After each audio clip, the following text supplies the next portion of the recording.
Welcome back to another episode of Remnant Stew. I'm your host, Leah, here in the studio with Phil. Hi. And I'm Steve. You know, the world is full of abandoned places. Though they may be empty now, several of these places have fascinating and sometimes tragic histories. Some retain bits of their former grandeur with remarkable architecture and stunning locations, yet for some reason or another, people stopped using them. Stay tuned to hear stories about some of the most intriguing abandoned places we could find. If you have an appetite for the strange and bizarre, then pull up a chair and grab a spoon for another intriguing serving of Remnant Stew. Remnant Stew is gluten-free, organic, made from all natural, free-range ingredients, and guaranteed to provide the recommended daily serving of curiosity. All right, Leah, let's take a look at the calendar. Today is August the 16th. And you know what? This is a special day. I think this would be a great day for everybody to enjoy because it's National Tell a Joke Day. Oh, even better. Right up your alley, Phil. National Tell a Joke Day seeks to encourage telling a joke to boost happiness and laughter. Laughter has many health benefits. It can prevent heart disease and relax your muscles. According to pihhealth.org, I'll tell you about that in just a second. When you hear a good joke, it activates neurons in the brain called the reward pathway. It's triggered by humor and causes euphoria, which reduces stress. I love it. I love to laugh. Right, love to laugh. Now, It's a good song, by the way. Yeah, that was a good song from Mary Poppins, right? Right. I love to laugh. Yeah, that was a good one. I laughed through the whole thing. I did too. Now, this pihhealth.org, I couldn't figure out who that was, so I finally looked it up, and that turns out to be Presbyterian Intercommunity Hospital of Whittier, California. And that makes sense because nobody's funnier than Presbyterians. I say that because I have a lot of cousins and family members and friends who are Presbyterians. And so I have a joke today that was told to me by a Presbyterian pastor. Okay? Lay it on us. This was a Presbyterian pastor who was a pastor up in Amarillo, Texas. His name is Howard Griffin, Dr. Howard Griffin, by the way. And he talks about this. It tells it on himself. He said that when he was a kid, he was always in trouble. And so during the summertime, his parents sent him to the vacation Bible school of every church in town, not just his own. I know parents that do that. Right. You take them. I don't need them. He said, from the Baptist church, I learned a great respect of Scripture. And from the Methodist church, I learned some beautiful hymns and singing. And from the Presbyterians, I learned how to form committees. So that was Presbyterians are rolling over laughing right now. The rest of you may be scratching your head, but that's okay. Or writing us a letter. Yeah. There's a committee being formed about this. Right, I believe so. Let's form a committee. Now, tomorrow, August 17th, is a very special day for us here at Remnant Stew. You see, that is our 1-year birthday. That's right. 1 year of releasing episodes. Our first episode was released on August 17th, Balloonacy. 2020. Balloonacy, right. That was a good episode. That was a good episode, our very first one. And now we have a little special bonus for you all. We are going to release an episode about our favorite stories, and we'd like to hear from you too, and have you tell us some of your favorite stories. What are some of your favorite stories that you have heard? Well, give us an email or contact us on Facebook and let us hear from you, and we can. Well, wait, not just their favorite stories that they've heard, but favorite stories that they've heard us tell. Favorite story, of course. Favorite Their story that you've heard. stories of our stories we told them. Yeah, we don't want to hear about some girl from Galveston or something like that. We want to hear from our story. Okay. That one time in band camp. That's right. Now, here's another good day. August 22nd, that's be coming up, I believe, this Saturday. National Tooth Fairy Day. Oh, wow. Yeah, National Tooth Fairy Day celebrates the children's folktale character known as the Tooth Fairy. The tradition associated with the Tooth Fairy encourages a child to leave their fallen baby teeth under a pillow. The fairy then collects the tooth and leaves money in its place. I wonder what teeth are bringing these days. What's the tooth? What's inflation got with this? Okay, so, it just depends. Like the little girl down the street got a $20 bill, and I told my daughter, I'm so sorry. Yeah, really? The Tooth Fairy doesn't love you that much. I'm telling you. We gave gold dollar coins. Oh, that's nice. Yeah. I think I got a dime, but that was a long time ago. Anyway, it's national. By the way, the origin of this tale comes from a French story called La Bonne Petite Soresse. It's a French tale, fairy tale written by a lady named Madame d'Aulnoy. I'm probably butchering that. It comes from 1697, so the story of the Tooth Fairy has been around for over 300 years. I'm a big fan of lore and legend. I had no idea where that came from, and I find the whole Tooth Fairy thing a little creepy. Yeah, Just I guess saying. Not as creepy as the elf on the shelf, but let's don't. Okay, yes, I totally agree with completely that. creepy. Well, anyway, now next Saturday, August 28th, is National Bow Tie Day. You ever sport a bow tie, Phil? I'm taking that as a no. We've stumped him. I think I might have once with a tuxedo somewhere along the way. I may have been 4. Right. National Bow Tie encourages wearing the accessory. It's often been worn by creative and scientific figures throughout history. Bow ties were commonly associated with highly educated people. The origin of bow ties can be traced back to the 17th century in Croatia. It goes way back, doesn't it? That does go way back. Now, some really impressive wearers of bow ties have included Charlie Chaplin. I love Charlie Chaplin. Yes. Have you ever seen Yes. City Lights or The Circus? We just recently watched The Circus. It's hysterical.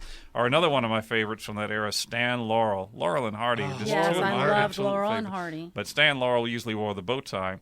Winston Churchill often sported a bow tie, as well as Marlene Dietrich. Marlene Dietrich sometimes would dress in trousers and a jacket and a bow tie. And, my gosh, Fred Astaire. My wife and I say that in our dreams or in heaven, maybe we'll dance like Ginger Rogers and Fred Astaire. Oh, one other one, Pee Wee Herman. And you we're had moving to on. lump him in there. I'm not a fan. One of these things, not like the other. Well, anybody. Okay, well, and I'm going to add one more, Ducky on NCIS. So all you NCIS fans out there.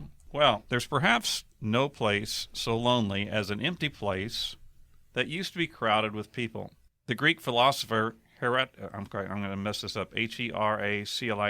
Heraclitus.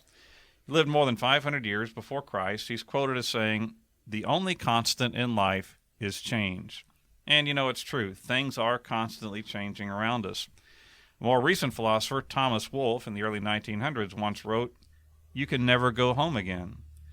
His meaning was that if you try to return to a place that you knew from the past, it won't be the same as you remembered it. And I know that's true. I grew up in a pretty little town in the Texas Hill Country called Kerrville. Well, it's still a pretty town, but it's not quite so little anymore. And when I go back there, I find that many of the places that I used to love, they're no longer in existence. It made me really mad when I found that they tore down the bowling alley where I spent many happy teenage hours, occasionally actually bowling. But I don't know why they had to tear that down. I had some great memories in there. But maybe demolition, though, is kinder than just allowing a place to sit abandoned and forlorn. Right. My wife, Judy, grew up in Warrensville Heights, Ohio, which is just a suburb, really, of just on the southeast side of Cleveland. And one of her favorite childhood memories, we're talking late 50s, early 60s, was going with her family to an amusement park called Jger Lake. Evidently, Friday nights there were nickel nights, where all the rides were only 5 cents. Maybe that's why I only got a dime from the Tooth Fairy, because it was things were cheaper back in those. Way, yeah, it went a lot farther. In addition to the usual amusement park rides, there was a water ski show that took place on the small lake. However, the main attraction was a wooden roller coaster that had been built in 1925 called the Big Dipper. Well, without warning, Jger Lake closed up for good in 2007. For several years afterward, the park's rides, buildings, and especially the Big Dipper remained standing and within easy view of a nearby, heavily traveled highway.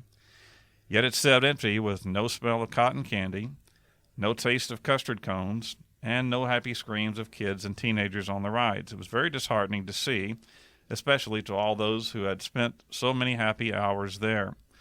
There was a YouTube video that shows a drone going over the Big Dipper's path, and you kind of get a sense of what it was like, but you can already see the park in decay there. Mm-hmm.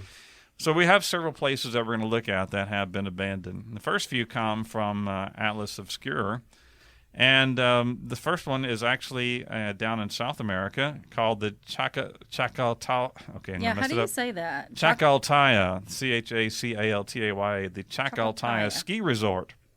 It was located just 10 miles outside of La Paz, Bolivia. Now, you might not know this, but La Paz is the world's highest capital city, situated at around 12,000 feet in elevation, way up in the Andes, over 2 miles high. It isn't surprising, then, that the Chakala TAA ski resort housed both the highest ski resort and the highest restaurant in the world, both located at over 17,000 feet in elevation. And to give you a comparison, that's higher than the base camp on Mount Everest. It was built in the late 1930s. The Chakala TAA ski resort was a popular getaway for middle and upper-class citizens of La Paz to go skiing and sledding down the Chakala TAA glacier. So what happened? Well, in the 1990s, the glacier started melting. It continued melting until by 2009, it was completely gone. Wow. The resort was soon shut down and abandoned, and its ski lift shut down as well. Since then, the resort has set like a freezing ghost town on the barren rocky slopes of Chakala TAA Mountain. The only residents are two brothers, Alfonso and Samuel Mendoza, who still run a small restaurant called Refugio, or The Refuge. It's still considered to be the highest restaurant in the world. While guests no longer stay at the lodge, a small number of tourists do come to eat at the restaurant and enjoy the stunning view from the top of Chakala TAA. Oh, wow. We've got a picture of this. I think we'll have it on our Facebook page, but perhaps a result of some type of climate change event that the glacier has completely gone now. Now, from the dizzying heights of the Bolivian Andes, let's travel to the lush tropics of the Indonesian island of Bali, where we locate the Ghost Palace Hotel. That sounds like a lovely stay. Well, really, that's just what the locals call it. Okay. The official name was the Pai Badugal Taman Recreasi Hotel and Resort. Hence why the locals call it the Ghost Palace Hotel. This sprawling collection of postmodern terraced accommodations lays out over a lush hillside overlooking a steamy tropical jungle. The only problem is that there are no guests. And, in fact, there never have been any guests. Okay. Hey, we're going to build a hotel. Yes. Well, don't come stay at it, please. I suppose we're kind of stretching the definition of abandoned here, as there were never any large crowds of guests at this hotel to begin with. Only construction workers, debts, and an incarcerated investor. Oh, that's why there's the stop. So what happened? Well, the hotel was started sometime in the 1990s as an investment project of Tommy Suharto, who was the youngest son of the former Indonesian President Suharto. Well, Tommy went to prison in 2002 after being convicted of ordering the assassination of a judge on Indonesia's Supreme Court who had previously found him guilty of corruption charges. Sounds like a great guy, doesn't he? Yeah. Was he pleading innocent on those corruption charges? Evidently. And then he tried to have the judge killed. Well, with Tommy in the clink, construction on the project ground to a halt. Even though many of the rooms had already been equipped with furnishings, the hotel never opened and is now slowly being reclaimed by the Indonesian jungle. In time, it may be completely overgrown, like Angkor Wat, or one of those jungle temples that have been discovered, hidden away. We've got a picture of that one, too, I think. Yeah, it's a great place to play Jumanji. Right, I suppose so. Now, next we're going to visit the Varasha Beach Resort in the town of Famagusta, located on the beautiful Mediterranean island of Cyprus. Well, actually, we won't be visiting there because no one can visit there anymore. Uh-oh. In the early 1970s, Famagusta was one of the most popular beach holiday destinations of the world and was a favorite destination of the rich and famous. It was known for its sunny beaches, glamorous shopping and dining experiences, and excellent luxury hotels. So what happened? It washed out? Well, Cyprus is an island located in the Mediterranean. It's located between perennial rivals Greece and Turkey. Now, it had functioned as an independent country until 1974 when the Greeks sponsored a coup of the local government. Well, that Greek action sparked the Turks to send their military onto the island, too. Oh, nice. Real fighting broke out between Greeks, Cypriot, and Turkish troops. The United Nations stepped in and secured a buffer line separating the Greeks and Turks, and it's still there today, kind of a dividing line right down the middle of the island. The buffer zone cut immediately to the west of Famagusta, and during the fighting, hundreds of summer holiday guests were forced to flee on foot, leaving behind their cars and possessions. According to Atlas Obscura, the former resort stands as a monument to what the world would look like without its human inhabitants. Tables are still set for breakfast, 1970s cars still sit in their garages, and designer clothing still hangs on the racks of hastily abandoned shops. Nature has begun to take over. Many of the old buildings are slowly collapsing, the cars are rusting, and the pavement is cracking and overgrown with weeds. Wow. Not such a good resort anymore. And also impacted by this Greek and Turk division of Cyprus was the Nicosia International Airport, which was located in the buffer zone. The airport was built by the British in the 1930s and utilized by Allied bombers during World War II. After the war, a large terminal building was constructed, which welcomed thousands of visitors each year. According to Wikipedia, the airport was the scene of heavy fighting during the 1974 war and thus came under the control of the United Nations.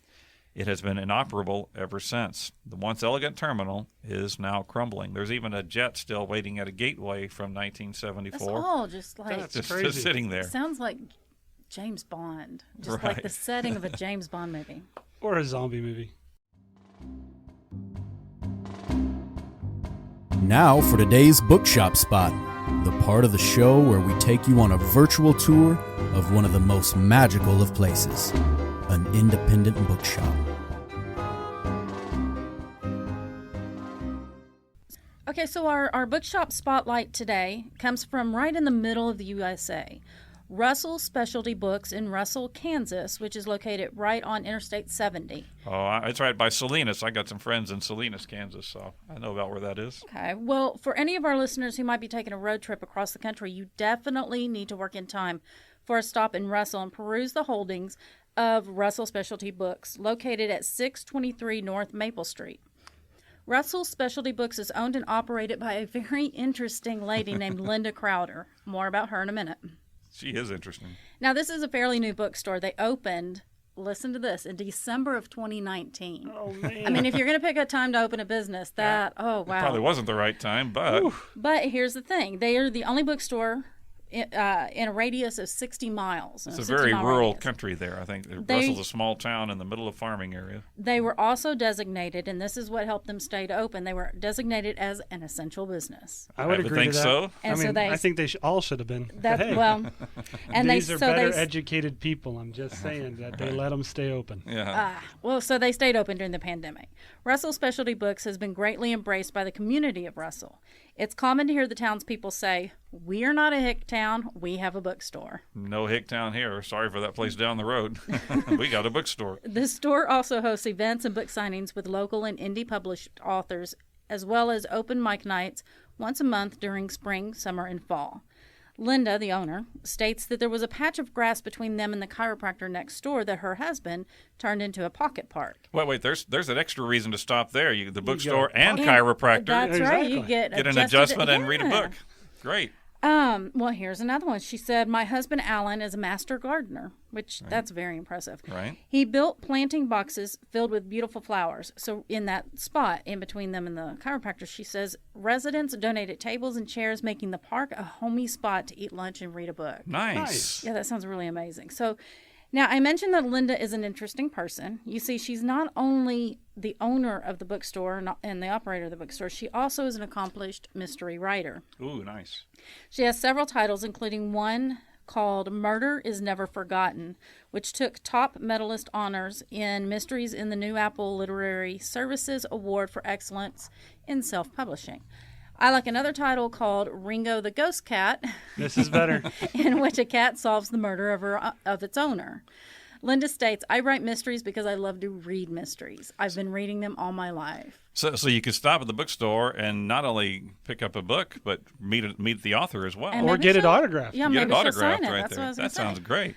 So you can, but if you are not in Kansas and don't plan to go there anytime soon, you can visit the store online at Russell. That's Russell bookstore.com. They are also on Facebook and Pinterest. Yay. Woohoo. And now for something really smashing. Okay, we have to mention someplace in Texas, and this isn't very far from us. So in and I got to say that, okay, a lot of the times you say that we're in the greater cut and shoot area. Right, greater cut and shoot area. Which is true. Texas has got a lot of really weird town names. And cut and shoot is one of them. We are actually in the greater Houston area. But, you know, you could say we're closer to cut and shoot than Houston. But, you know, there are a lot of weird town names. And so this is about one of them. In 1969, the citizens of a fledgling little community petitioned to have their own post office. The settlement was perched along the banks of Sandy Creek, about 30 miles northwest of Austin, Texas. The postal authorities in Washington approved the request, but needed an official name for the new post office, which proved to be difficult. And a lot of these little towns, once they named their post office, that's the name of the town. Right. So after sending in a name and getting it rejected again and again, and we have a Paris. We have times. Nearly every single town name. Yeah, how would they were? Wonder what they were referring. Of somewhere in the world, Yeah, and it's this one. They couldn't get one. I don't, and there is what they submitted as names. There is no record of it anymore. It's It lost makes me curious. in What do history. they got rejected 6 You know, times?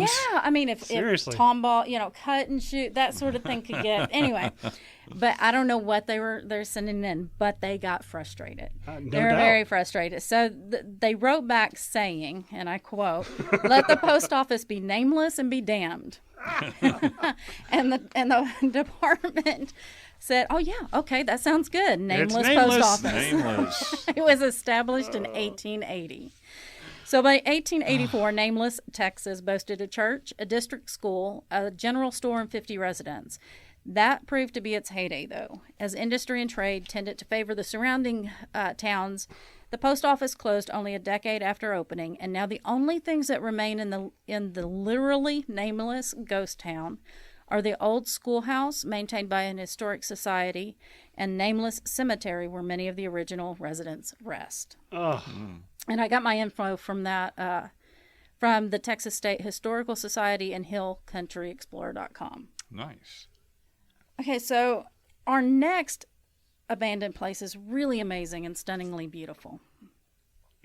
In China, and I'm so sorry, I'm going to butcher all of this. In China, the city of Xicheng, whose name means Lion City in Mandarin, is unchanged from the day it was abandoned. According to a BBC.com article by Lindsay Galloway, the city is, quote, often called the Atlantis of the East by travelers. Xicheng is a stone architecture dating back to the Ming and Qing dynasties, which ruled from 1368 to 1912, stands perfectly preserved 40 meters under Jger Lake in Zhejiang Province, 400 kilometers south of Shanghai.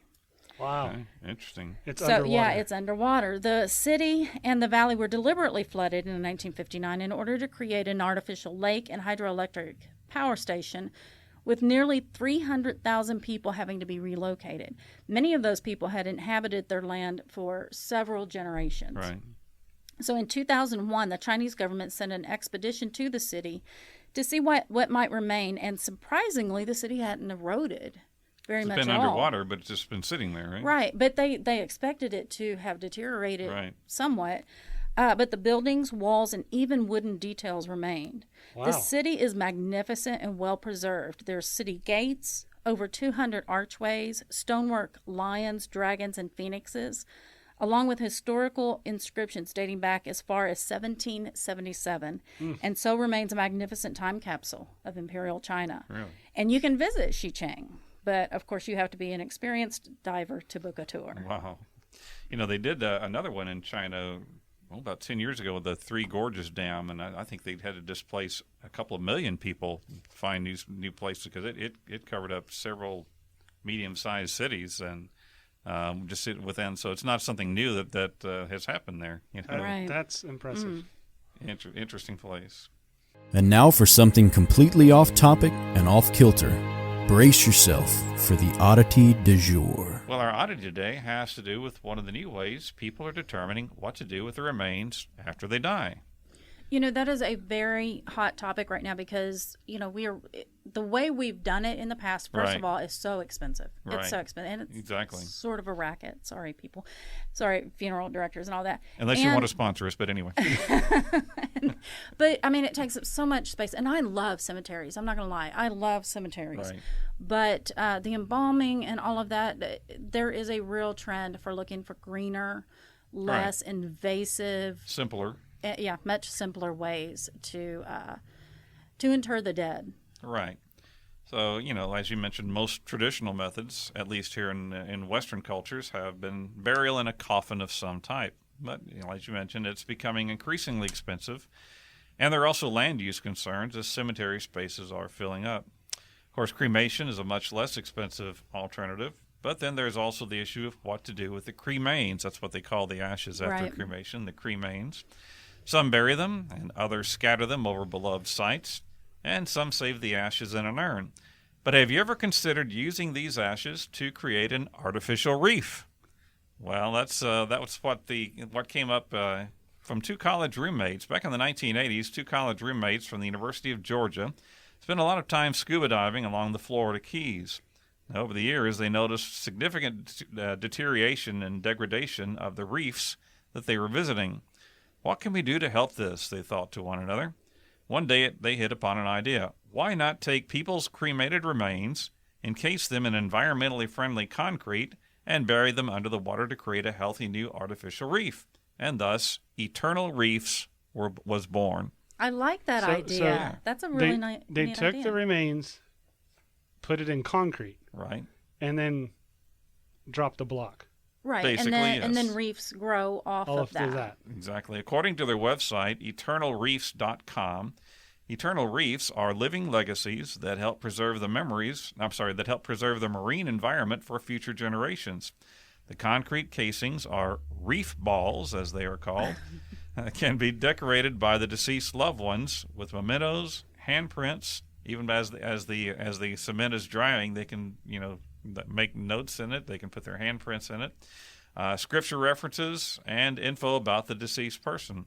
Quoting from their website, an eternal reef combines a cremation urn, ash scattering, and burial at sea into one meaningful, permanent environmental tribute to a life well lived. Are they sponsored by the mafia? That's wrong. That's wrong. In a cement jacket. In addition to decorating the reef ball, family members can be a part of the boating excursion to the placement site to watch the eternal reef be deployed to its final ocean rest. This is a quote from their website. All activities are designed to be a positive experience and provide peace of mind for everyone involved.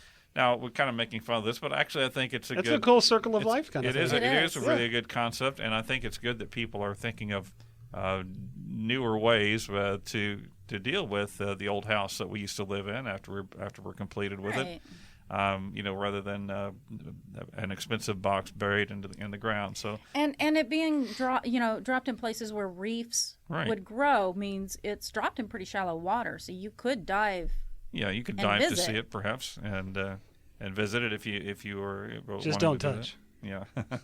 And that reminds me, and I'm just going to interject right here and say that we have something coming up. Good. Good Segue. Yeah, this is a good segue. I do love cemeteries. Okay, even even though we're exploring other ways to enter the dead, I do love cemeteries, and I love visiting them. And I think that we have, as Americans, have gotten away from it. We used to take picnics there. Cemetery decorations were part of And life. the symbolism is amazing to me. So we have coming up in October, our tradition, our whole 1 year tradition so far has been We've been doing it since 2020. That's right, has been to do a spooky or somewhat creepy episode around Halloween. And so leading up to that, we're going to kick off at the beginning of October what's called a cemetery crawl, which is a scavenger hunt for cemetery symbols, headstone symbols. Nice. And so just a little heads up about that. That's coming down the line. It'd be fun if you know an old cemetery around you. It'll be a fun chance to get out and take a look at it. That's right. Steve, you talked earlier about the nostalgia of home.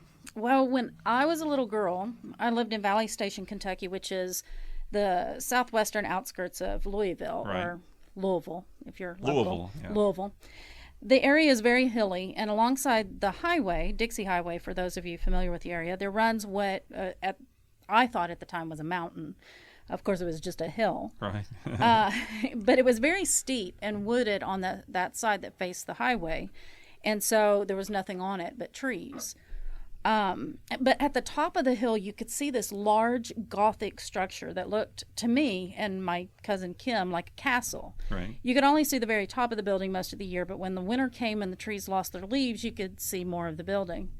So it looked very scary to us. I'm sure. And so we made up a lot of stories about the haunted castle. And this was in the early 80s. I say that because later the place became very well known and touted as one of the most haunted places in America. Okay. Sweet. So if you're from the area, you already know that I'm talking about the abandoned and infamous Waverly Hills Sanatorium. Waverly Hills Sanatorium. Not quite a castle. Uh-huh. But it still No, not could be quite creepy. a castle, sanatorium. In the early 1900s, the area saw an outbreak of tuberculosis, creating an urgent need to build a place that would both quarantine and care for the patients. So Waverly Hill was the perfect location at the very top of the hill. So the patients were originally set up in tents on the grounds. That's how urgent this was. Yeah. Tuberculosis, yeah, for sure. They were set up in tents on the ground while the sanatorium was built, and the original building was a wooden structure. But in subsequent years, outbuildings to house the staff were added to the compound, as well as a children's pavilion that housed both sick children as well as the children of patients that would not be cared for otherwise. I just find that so sad. So due to the cost of maintaining a wooden structure and the need for much more space, a 5-story stone building, 5 stories, that's how bad that tuberculosis epidemic was constructed and opened in 1926. It was Gothic in design and had many open-air terraces for the 400-plus tuberculosis patients to receive their daily prescription of sunshine and fresh air, because that's really literally all they knew how to do for these patients at that time. And finally, with the advancement, though, of medicine, tuberculosis patients dwindled, and the sanatorium closed its doors in June of 1961. So in the following years, many people tried to make use of the building. It served as a geriatric center for a while, but with mismanagement resulting in an overcrowded and understaffed facility. There were reports of patient neglect and, some pretty gnarly stories there. And the state moved in and closed the nursing home. There were attempts at turning the location into a prison, then apartments, because, what says welcome home, then an abandoned hospital and someplace that was going to be a prison. But there was even, and this is interesting to me, there was even a grand scheme of erecting a Christ the Redeemer statue. Oh, like the one in Rio. Yes, just like the one in Rio. That plan had a price tag of $4 million, with phase 2 of turning the sanatorium building into a gift shop, chapel, and theater costing another whopping $8 million. Wow. So when they only received $3,000 in donations, that plan was scrapped. And it's next. So the location remains abandoned to this day, but owned by private investors who open it to curious spectators wanting to go on ghost tours or even spend the night. So why is it so popular among the ghost hunting crowd? Well, it is a huge abandoned and isolated Gothic building where many people died. Of course, it's considered to be haunted. I haven't even told you about the death chute yet. Okay. The death chute. The death chute. So at the height of the TB epidemic, the tuberculosis epidemic, there were 1 or more people dying each day, and the medical staff felt it was distressing for patients to see the dead being carted away in front of them. Right. So they built what is colloquially known as the death chute. A giant Bring out your slide. dead. Well, I've heard it. Yeah, I've heard some people refer to it as something like when I was hearing about it from my brothers and stuff that still live in the area. It was something like a laundry chute where they would just place bodies to be dropped to the bottom of the hill. There you go. Not exactly. On your way. There is a 500-foot tunnel built from the first floor of the building down to the bottom of the hill. The tunnel, which still exists, has a gently sloping ramp on one side with stairs running alongside it. Medical personnel would walk a gurney down the subterranean tunnel out of the sight of patients to the bottom of the hill. So can you imagine being a nurse and just like walking this? Hey, you got your steps in. And you did. Anyway, so somebody at the bottom would be there to pick up the body for transport to a funeral home. Still, there's stories of a suicidal nurse roaming the halls, children's laughter, and all manner of hauntings. There's all kinds of stories about this place. You can book a tour if you dare. If you go to www.therealwaverlyhills.com, you can book a tour there, or you can also see pictures and read some more of the history surrounding the unique location. And I got my information from Wikipedia and, of course, Atlas Obscura. Right. Have you been back to Louisville and done this yourself? I have. I've been back to Louisville when they had it open and was doing tours, but they weren't doing tours at the time I was there. Right, so yeah. it's on my bucket list. Getting a chance to go do it. You mentioned I mentioned my hometown, Kerrville, earlier, in kind of a tie-in here. Tuberculosis, because it's in the hill country. It was where a lot of tubercular patients came from around the country, because the climate was thought to be More suitable, helpful for people that were trying to recover. In fact, that's how some of my family got there as well. Well, now I have an aside to that. Okay. So and I can't remember exactly where it is, but Mammoth Cave in Right, Kentucky, yeah. which is further south than Louisville. Right. There was a huge effort at that time to house tuberculosis patients within the cave. In the cave, right. Yeah, for the there was climate. a cafeteria and Interesting. hospital and all of that. And once they entered, they stayed there. They did not come out. They stayed in there for I don't know how long a period of time, but that lasted. But they did. They had this whole tuberculosis hospital within the cave. Interesting. Okay. Well, now our next article comes from a website called Theme Park Insider, and was written by a lady named Natalie Niles, who bills herself as an ice cream truck driver and a theme park enthusiast. There's a good combination. Nice. She's actually also a good writer, I think. For this article, she visited an entire abandoned lake region. The lake in question here is called the Saltn Sea and is located in Southern California. Now, before I found this, I hadn't really been familiar with the Saltn Sea. I might have heard of it. Evidently, back in 1905, springtime flooding on the Colorado River rushed into Southern California's Imperial Valley. For more than a year, the entire volume of the Colorado River rushed downward into the Saltn Trough. By the time the water was stopped in 1907, the Saltn Sea had been born. At 45 miles long and 20 miles wide, the freshwater lake equaled about 130 miles of shoreline. The water was beautiful and fresh. People in the vicinity considered it a miracle in the desert. Soon the area was dubbed the Saltn Sea Riviera. Real estate and recreation developers came in and built half a dozen communities around the 130-mile lake. Advertising boasted the Saltn Sea as the place to, quote, live the good life. Of course. Yeah. After World War II, the popularity of the area boomed with hundreds of new residents and thousands of visitors each year. In the late 50s and early 60s, the Saltn Sea rivaled Disneyland as California's top tourist attraction. So this wasn't just any little dinky place. It was a pretty large attraction. So what happened? Oh, no. Well, what was unknown at the time was that the flooding of the Colorado wasn't just a random, unusual occurrence, but rather a part of a 400 to 500-year flooding cycle. The Colorado River has periodically flowed into and out of the Imperial Valley for thousands of years.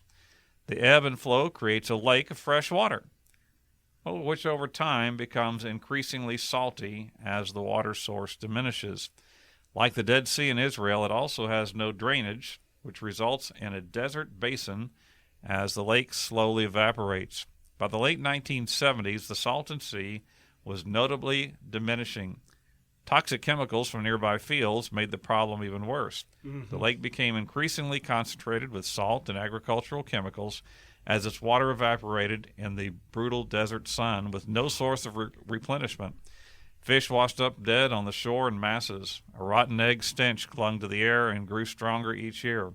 Tourists stopped coming, and the once glittering resort towns of the Saltn Sea were abandoned. Oh, lovely. Wow. Yeah. That. As the lake dries, the toxic sludge also dries and then becomes airborne. Well, that sounds like a fun time, doesn't it? The Saltn Sea is today the biggest man-made source of hazardous dust in the United States. Oh, no. Which way does the wind blow? Right. Quoting Miss Niles, "Today, the Saltn Sea evokes a haunting memory of the idyllic tourist destination that once was. Skeletons of old vacation homes bake in the sun. Bits of buildings covered in peeling candy-colored paint jut out of the sand. In just a few years, the lake will dry completely." So, beautiful lake for a while. Everybody rushed to it, and it's. But don't worry, in 400 years, It'll it's be coming back. back. You can be back. Maybe hold on to that property deed. That lakefront property. Wait.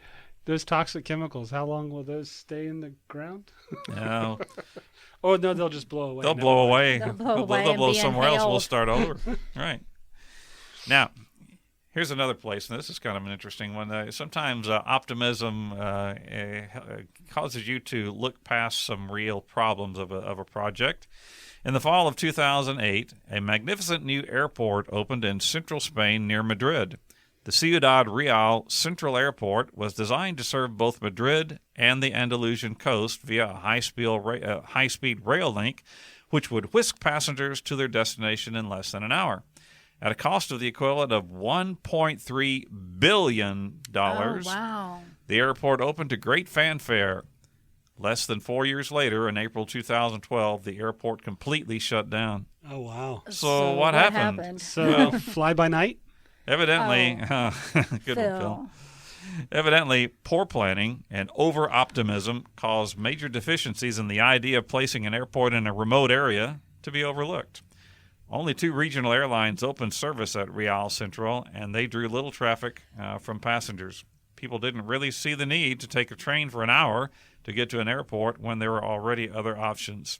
The airport closed in 2012, and today it's completely empty. Large yellow X's are painted on the runway to prevent any planes from actually landing there. So, Goodness. got to check out those plans a little bit more. But just because somebody's really enthusiastic about it doesn't mean that it's a good idea. True. Now, let's switch from airports to train stations. Out on the west coast of the United States, you can experience the amazing 16th Street train station in Oakland, California. Built in 1912, this station served as the western terminus of the Transcontinental Railway. The beautiful Beaux Arcs building featured large arched windows and a high-ceiling lobby. The historic depot also was the first location of the Brotherhood of Sleeping Car Porters, which was the first African-American union in the country. During the 1940s and 50s, the station received as many as 400 trains per day. This is a busy place. That is a busy place. Southern Pacific was one of the largest employers in Oakland during this time. So what happened? Well, by the 60s, ridership began to decline steadily. Then in 1989, the 16th Street station was badly damaged in the massive Loma Linda earthquake that struck the Bay Area. You remember that earthquake that was happened right at as the World Series was going on in San Francisco, Oakland area. The grand building fell into neglect and disuse. However, we have some good news to report. According to their website, 16thstreetstation.com, in 2005, the site was obtained by an organization called Bridge, which is a nonprofit that primarily builds affordable housing. They have restored the main lobby so that it can be rented out as an event space. It's also served as a filming location for television shows and movies. Cool. Their website says the site offers a breathtaking, majestic main hall, a brick industrial space, and gritty urban graffiti all in one unusual package. We got it all. That Right. graffiti's free of charge. Right. The space is the space is elegant yet raw, allowing you to use it as a blank but dramatic canvas to create something special. So you're looking for a unique place to have your special event, consider the 16th Street Station in Oakland. Now, in 1935, Hitler had a fanciful idea to build a massive Colosseum-type structure in the middle of the Nazi rally grounds in Nuremberg, Germany. Well, of course. Sure, sounds like a good deal. Yeah. He's going to be Named around a the while. Congress Hall. Plans were drawn up and construction was begun in earnest. Its stacked archways and impressive colonnades were designed to mimic the Colosseum in Rome. The impressive structure began taking shape, rising as a massive horseshoe on the banks of a scenic pond. Today, the Congress Hall looms over Nuremberg like a misplaced relic of ancient times. So what happened? Well, When World War II began in 1939, materials and resources were diverted away from the project, and it was never completed. Along with half a dozen other Nazi sites, the Congress Hall sits in Nuremberg today as an embarrassing reminder of that city's role in the events leading up to World War II. It was where they had these enormous rallies in Right. Nuremberg. Right. Hitler loved Nuremberg, dubbing it the most German city in Germany. As such, Nuremberg suffered heavy Allied bombing during the war. Most of its destroyed central district, though, has been reconstructed. Oddly enough, the Congress Hall was not damaged in the bombing. It's kind of on the edge of town, so it didn't get hit. Today, the site houses the Documentation Center Museum. The museum chronicles the rise of the Nazi Party, the lead up to World War II, and the devastation of the conflict, and then the aftermath reckoning of the Nuremberg trials. Very Well, interesting at least place. It was Wow. put to use. Right, and I had never heard of this until I was in Nuremberg, I guess 4 years ago, and a guide was taking us through this area, and he said, "Now look at that building over there. What does it look like? Well, it looked like the Colosseum sitting there, And I had not realized that it was still there. Now, in west central France, on the banks of the Glane River, was located a pleasant farming village called Oradour. In fact, most people knew it as Oradour-sur-Glane, or Oradour on the Glane River. In 1940, the town was home to more than 600 residents. It boasted numerous small businesses, including a dentist, a tailor shop, and a law firm. A rail line connected Oradour to the nearby larger city of Limoges, where several of the townspeople traveled for work. However, today the town is completely empty. All the homes, businesses, and even the church are abandoned. So what happened? Well, this is a tragic story. On June 10th, 1944, just a few days after the D-Day landings, over 200 Waffen-SS Nazi soldiers marched into the town. They rounded up 648 citizens, including 193 children. The men were separated and marched to the horse stables. The women and children were herded into the church. From the church, the women and children could hear the machine guns sounding from the direction of the stables. Then the women looked on in horror as Nazi soldiers rolled a burning hay cart into the church where they were crowded. Oh, wow. Oh, no. The interior of the remember this. church was soon ablaze. However, when anyone tried to escape the flames, they were met with machine gun fire. Out of the 648 residents of Oradour, only 6 managed to survive by pretending to be dead. After these 2 incidents, the soldiers attempted to burn the rest of the town in an effort to hide their crime. Well, after the war, documentation of the killings at Oradour-sur-Glane were presented at the International Military Tribunal in Nuremberg in 1946. Why that particular village was chosen and who gave the order to kill its inhabitants is still not fully known. Some believe that it was related to the killing of a German officer in a nearby town. Charles de Gaulle, the president of France, later declared that the burnt-out remains of the old village should be preserved as a poignant reminder to future generations of the atrocities of war. The site is open to the public for free. I saw it, my wife and my sister and brother-in-law and I saw it 2 years ago when we were in France, and it's a very moving sight. An interpretive visitor center includes the Hall of Faces, photos of most of the town's people who were murdered on June 10, 1944. A sign near the entrance states, "We must remember this, not to see it again. We must live and build a world in which crime will be folly and reason will be peace."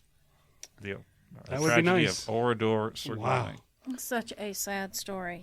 Steve, we could have covered a lot more sad abandoned sites like Auschwitz, one of the many Nazi concentration Right. camps, or the site of Chernobyl disaster, Right. which killed many people. But we don't want this to be horribly sad. I will, however, tell you about one abandoned site that, while it wasn't related to any deaths that we know of anyway, it fills me with a sense of hopelessness.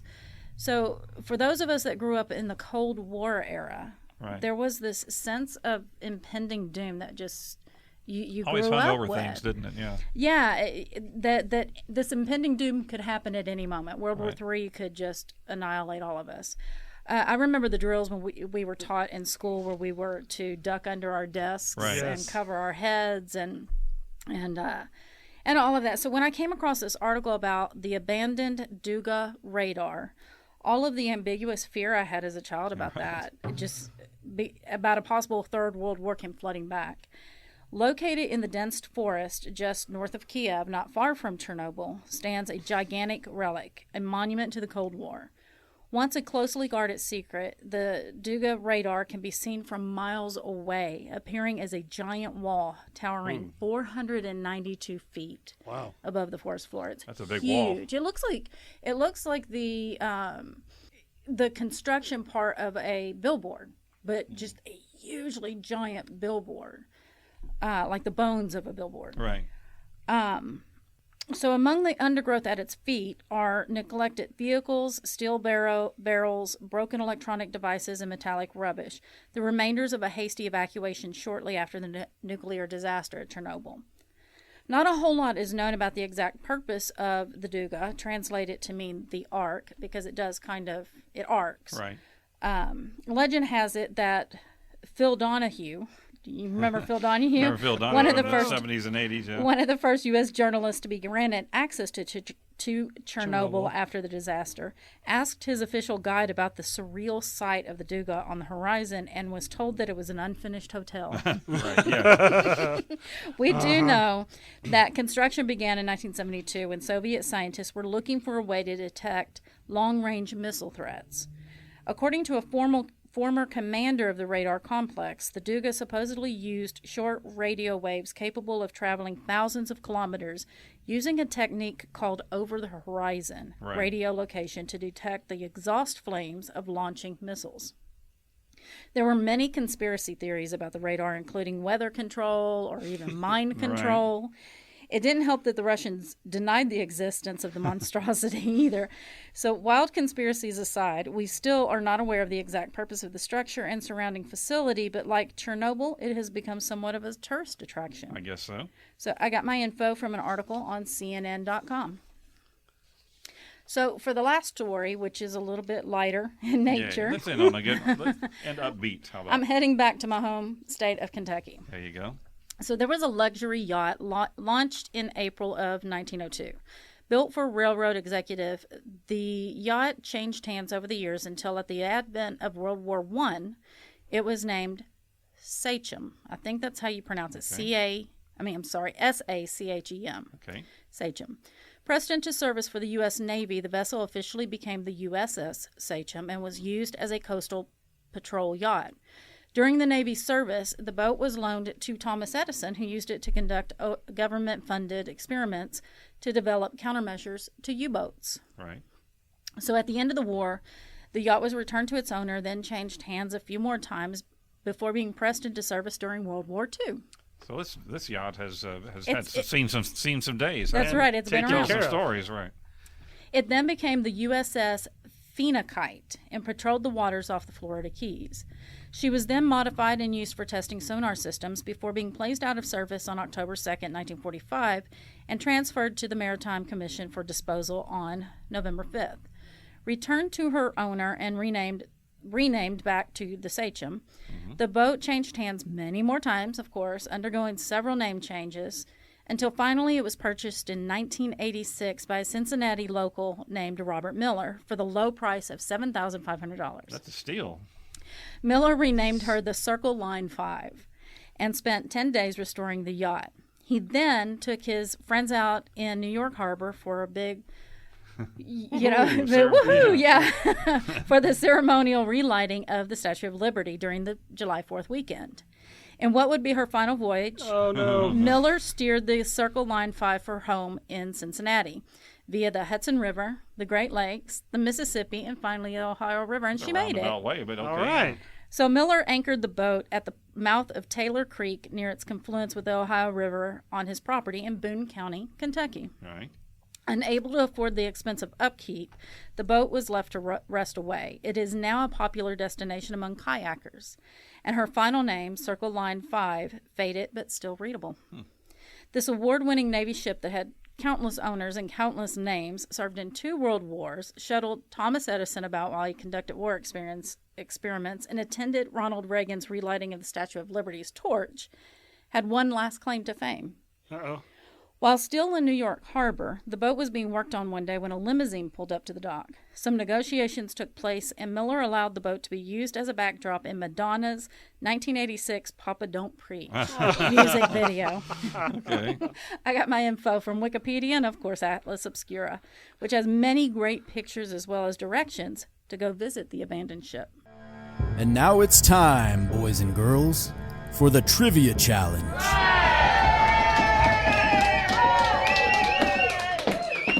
All right. Hold it down, crowd. Now it's time for the Trivia Challenge. You know how this works. Like and follow our Facebook page at Remnant Stew Podcast. Like and share this episode post. Oh, please share these episode posts. We love to have you sharing it all over the place.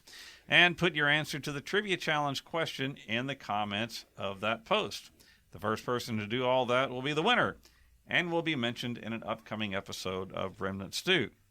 Okay, so here we go. Our question is, with attractions like Time Circle, Dead Man's Island, and Moon City, what planned amusement park closed down before it ever opened? Time Circle, Dead Man's Island, and Moon City. Nice. Oh, that's an interesting one. Remnant Stew is created by me, Leah Lamp. Dr. Stephen Meeker and I research, write, and host each episode. Audio is produced by Philip Sinquefield. Hey, Our Phil. theme music is by Kevin MacLeod with voiceover by Morgan Hughes. Special thanks to Judy Meeker and Harbin Gould. You can connect with us through our Facebook and Instagram, and if you have an idea you'd like to hear us cover in a future episode or have a special story that we've covered that you enjoyed, please email and tell us about it at staycurious@remnantstew.com. Well, now, before you go, please hit the subscribe button so you won't miss an episode. Head over to iTunes and leave us a review. It means the world to us. We love reading those reviews. Share Remnant Stew with your friends, family, Madonna, your tour guide, and your favorite professor. Until next time, remember to choose to be kind and always stay curious.